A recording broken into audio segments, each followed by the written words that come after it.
Аз убакыт аралыгында биз үчүн курал жарак колдонууну, аскердик жашоону, аскердик уставды үйрөткөн 8-чи мот аткычтар дивизиясына, 36-806 аскер бөлүгүнө жана атайын окуу ротасынын администрациясына жалпы жоокерлердин атынан ыраазычылык билдиребиз.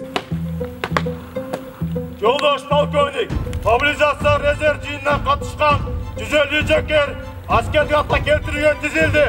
Рота командири капитан Албайкиров. Өздүк курам аскердик антка келтирилсин.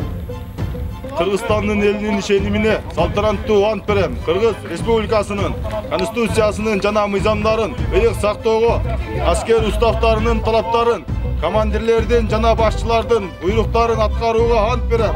Кыргызстандын эркиндигин жана көз карандысыздыгын коргоого үчүн бар күчүмдү, керек болсо өмүрүмдү да аябоого ант берем. Ант алууңар менен куттуктайм. Ура! Ура! Ура!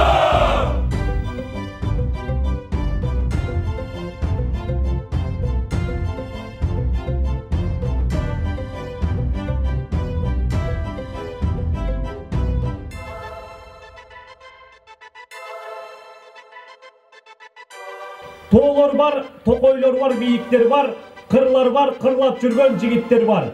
Кыйын кезек башка түшүп турган кезде намыска жарар биздин кыргыз жигиттери бар. Дагы бир жолу берген антыңыздар куттуу болсун.